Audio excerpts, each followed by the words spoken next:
Does a quarterback impact at least 75% of his team's success? Some people think so, and card prices would suggest that it's true. My opinion, we need to stop the obsession with the field generals and start acknowledging that football is a team sport, or it could ruin football cards for good. Let's date it out.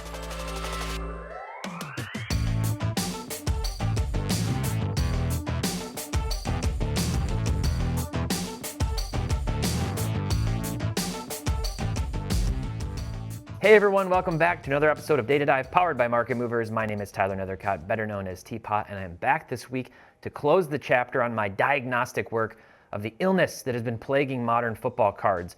Most of us can agree that quarterbacks are the most important player on any given football team, but just how much impact do they really have on a game when it all comes down to it?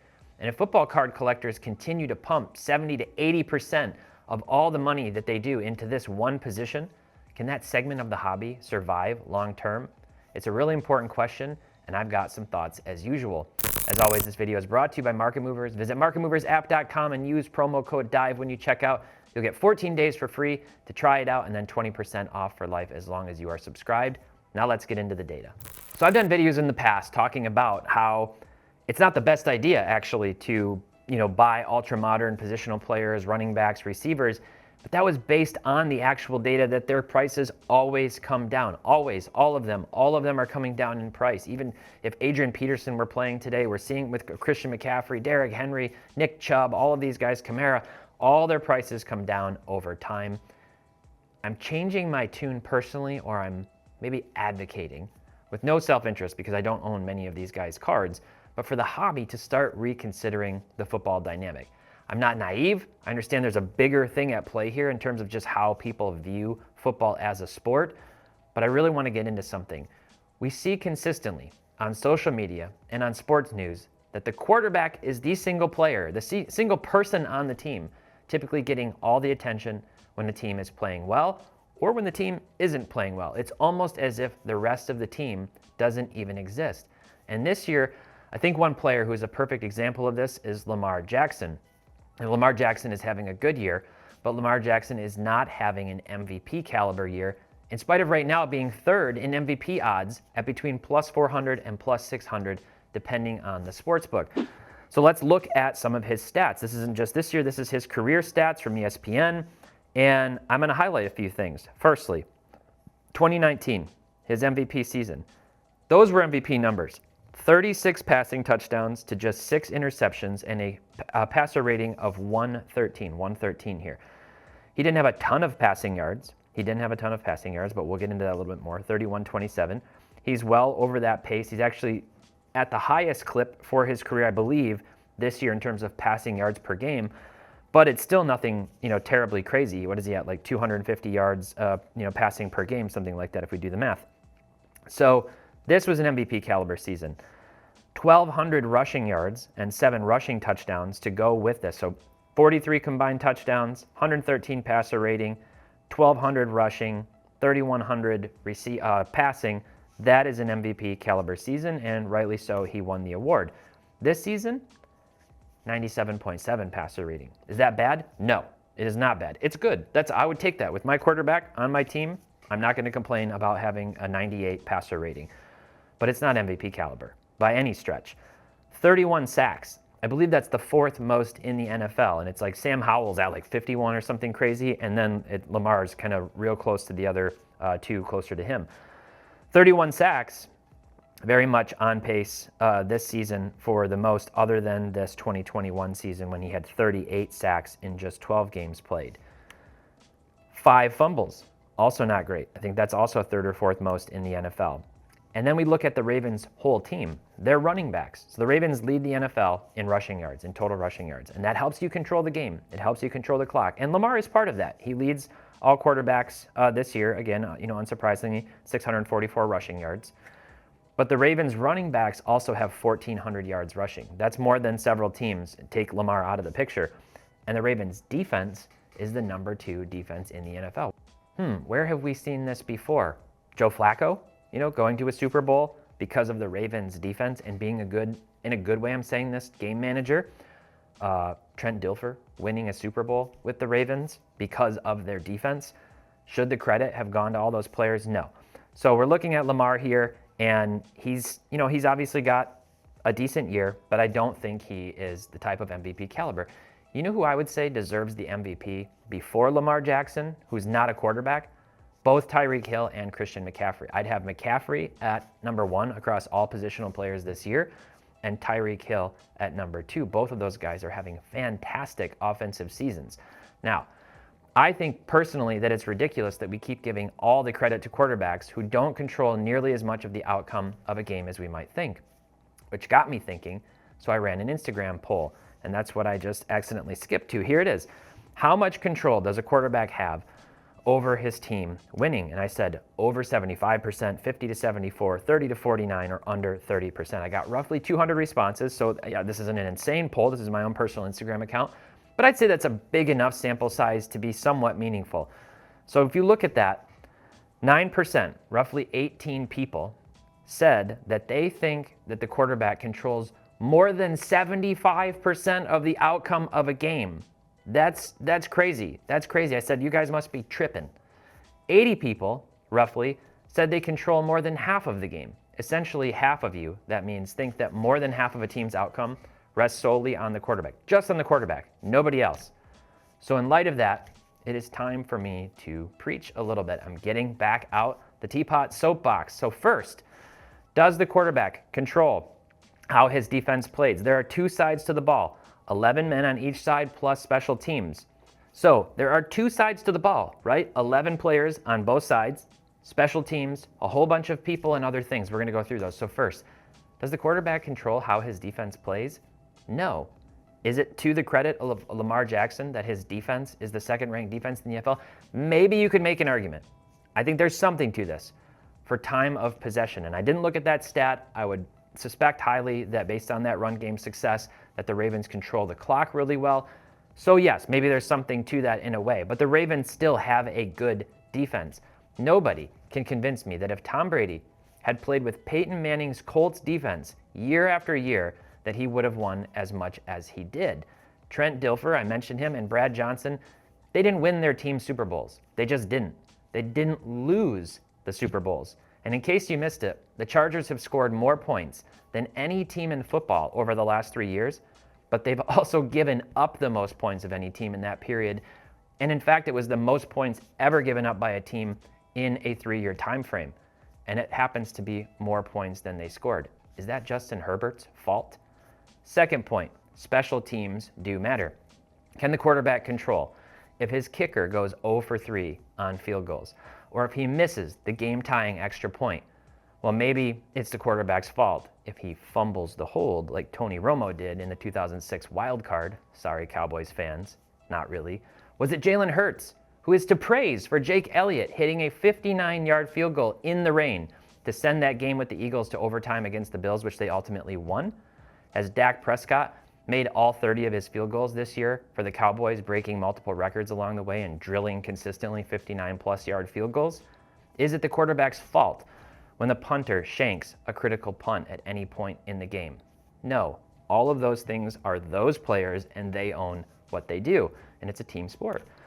Third, offensive line. Anyone? Who among us won't acknowledge that the offensive line is the most important factor in a quarterback's success? No protection, no completions, and it truly is as simple as that. If the receivers can't even get 2 to 3 seconds to progress through their routes, the quarterback does not matter. We have seen all the best quarterbacks struggle when their lines are banged up or bad. Aaron Rodgers comes to mind with the Packers, who over the years had many injury-plagued offensive lines. Ben Roethlisberger is another one. He was just impossible to take down.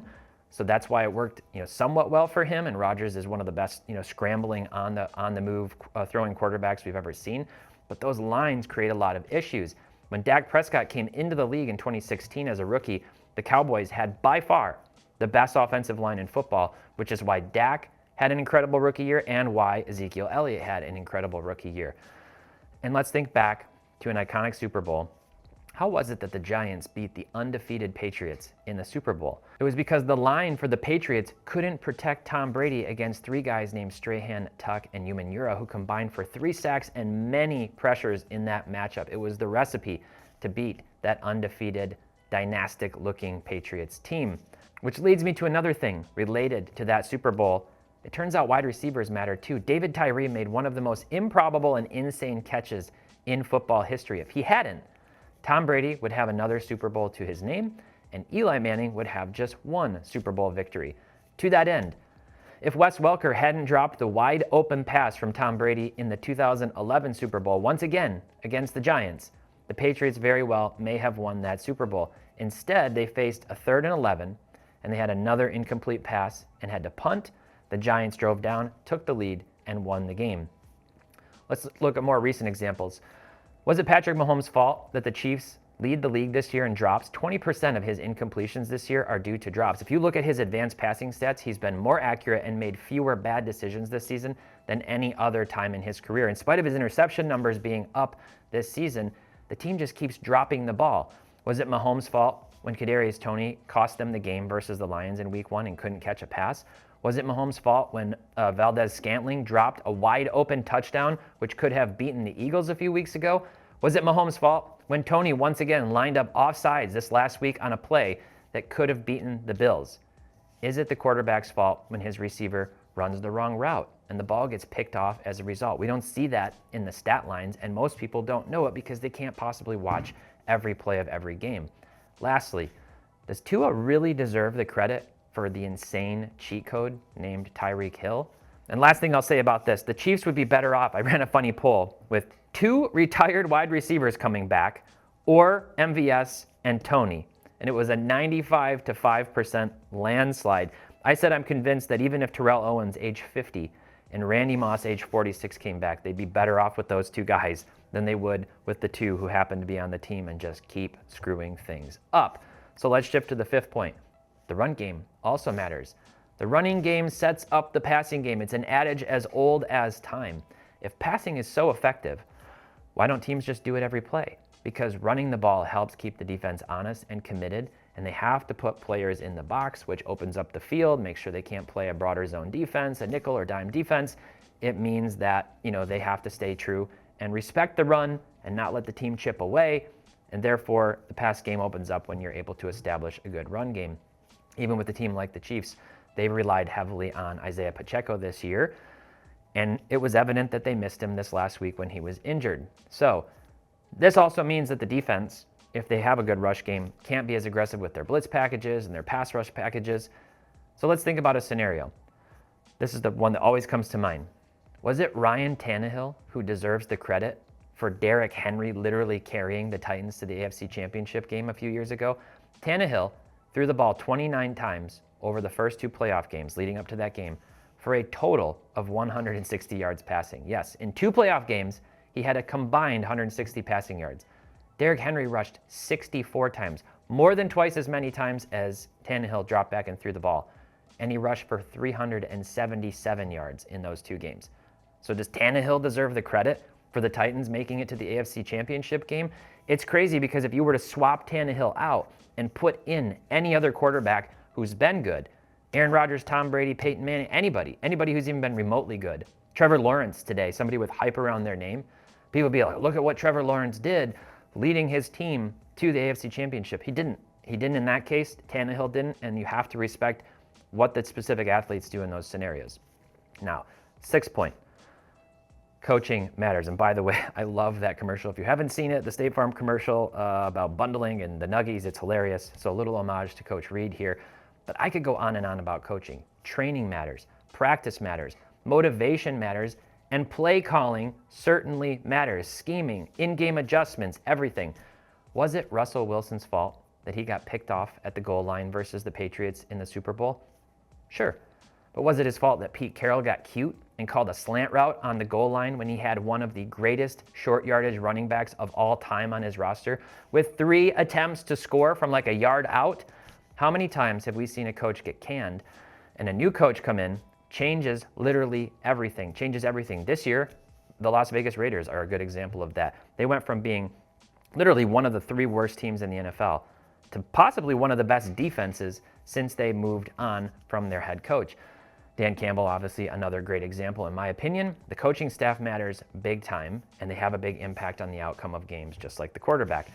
7th, this is one I could go on probably indefinitely for hours and hours. Referees matter. Don't they make you want to just cuss? No matter who you root for, it always seems like the refs are screwing up the game. Even when the calls go in my team's favor, it doesn't feel good. Last year's Super Bowl, that holding penalty at the end against the Eagles, ooh, that was sketch. I was happy the Chiefs won.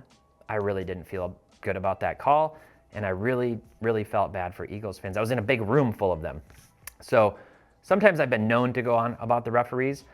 I would say this.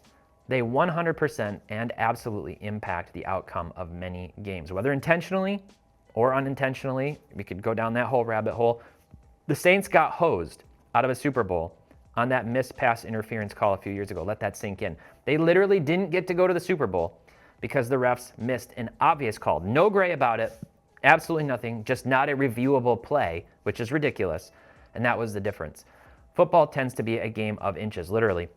And penalties, in many cases, which are yards from 5 to 15 yards or more, depending on the call, plus loss of downs or automatic first downs, undeniably change the outcome of games, including and especially the biggest games. There are countless games this year that have been decided down to the wire by penalties, both called and omitted. When you think about the playoff, many teams just miss the playoffs or just make it into the playoffs. So one game can mean all of the difference, even in a game over 17 games in the season. All right, so that's a lot. I'm kind of preaching, like I said. Let's kind of shift gears and think about some caveats and kind of play a little bit of devil's advocate. So my argument is that modern quarterbacks, as I talked about last week, are overvalued, and not that the other positions today are necessarily undervalued. I think some of those positional players today even are maybe appropriately valued or even slightly overvalued. All the cards seem to be too expensive relative to historical ones. But putting that aside, specifically with all-time great cards, I would actually argue that the best players at every position should be more valuable and that some of them should be significantly more valuable. And I'll show you some examples of a few guys who I'm referencing, but I'm talking about truly the greatest of all time at their respective positions. It doesn't matter what position on the field. If you were the best ever to do it, I think that player's cards should have value.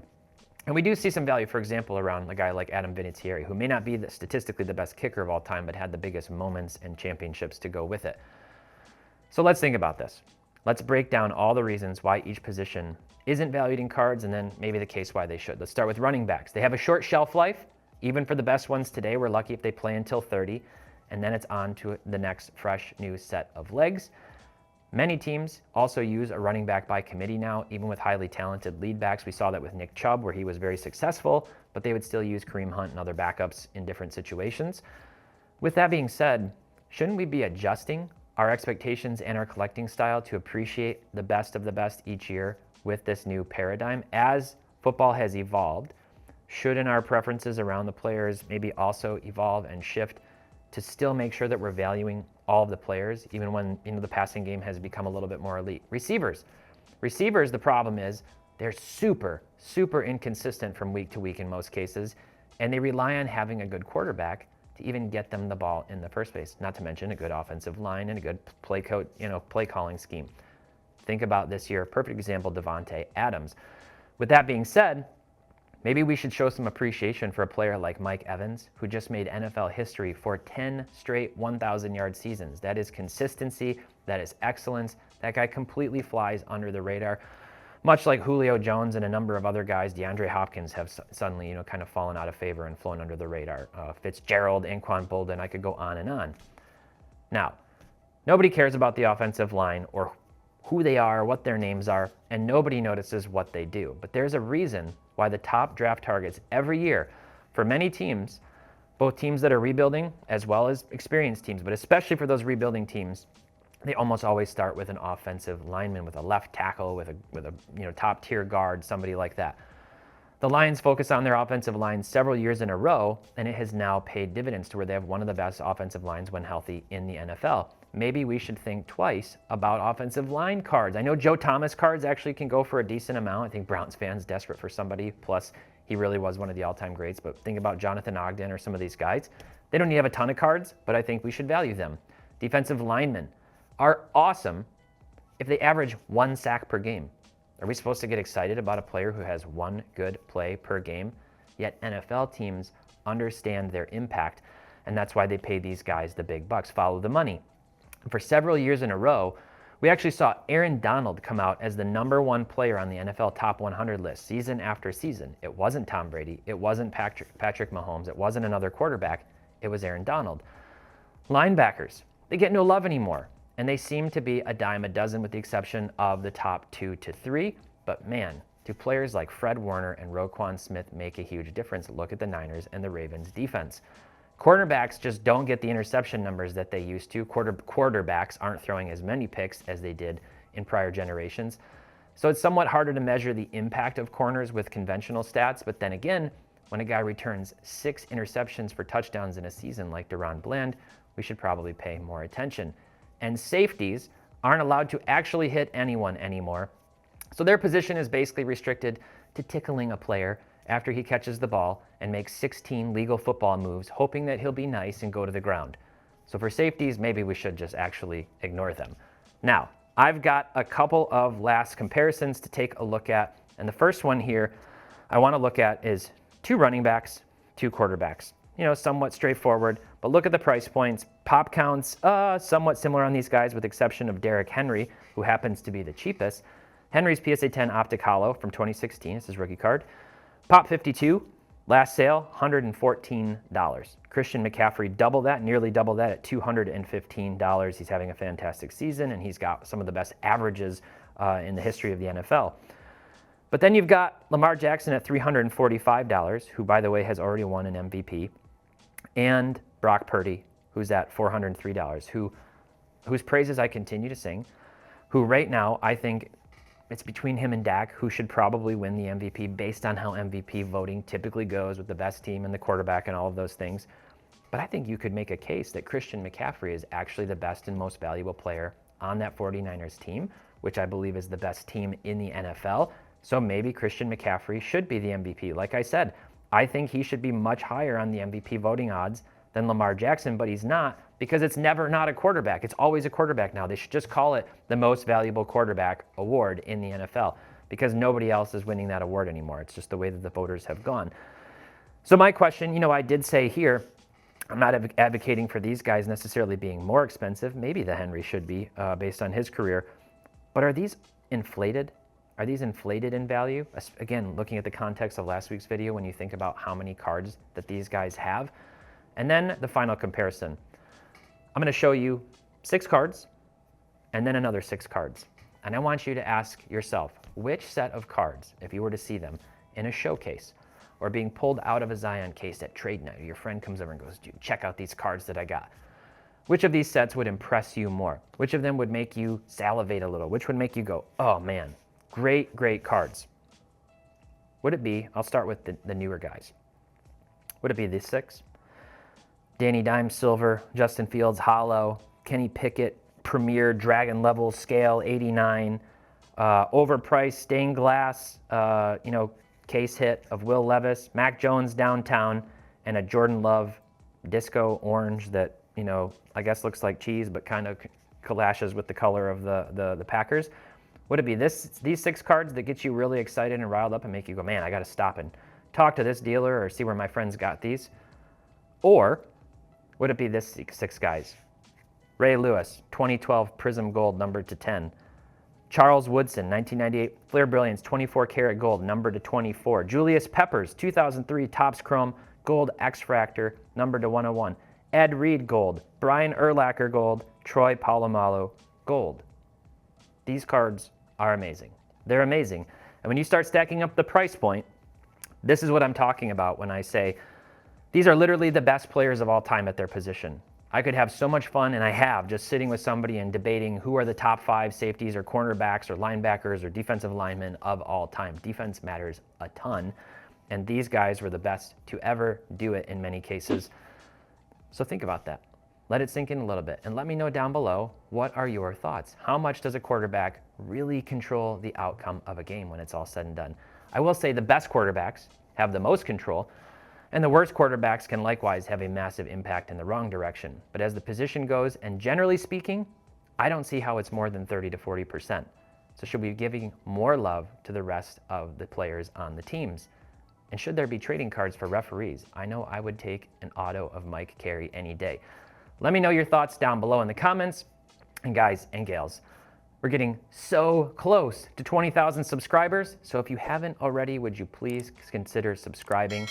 Thanks so much for watching. Until next time, happy investing, keep on collecting, and make sure to have fun.